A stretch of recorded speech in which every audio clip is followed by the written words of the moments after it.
మనం అందరూ కూడా సేవకు దేవుడు పిలుచుకున్నాడు. చదువు ఉన్నవాడిని పిలుచుకుంటాడు, చదువు లేనటువంటి కూడా పిలుచుకుంటాడు. అందరిని కూడా వాడుకుంటాడు దేవుడు.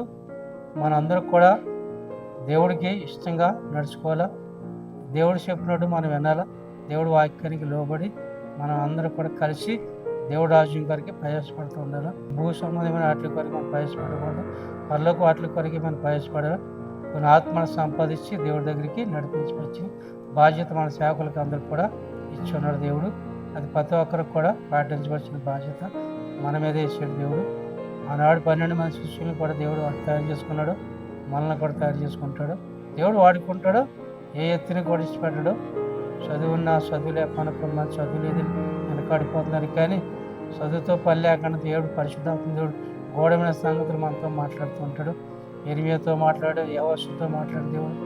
మరి దావీదుతో మాట్లాడిన దేవుడు దావీదుని కూడా గొర్రెల కాపలుగా జీవించినప్పుడు దావీదు తీసుకొచ్చి సింహాసనం ఎక్కించి మరి దేవుడు తన రాజుగా చేసుకున్నాడు.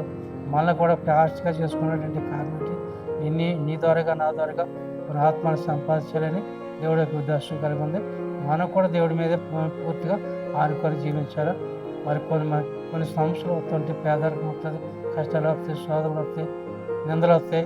నిందలకి మనం బాగా అయిపోయి ఆగిపోకూడదు. అక్కడితోటి కడవరికి మన కంట్రోల్ ఊపినంత వరకు కడవరికి దేవుడి కొరకు జీవించాలని మీ అందరికి కూడా తెలియబడుతున్నాను. నా సాక్షి కలగా పెద్ద మాట దీవించాను.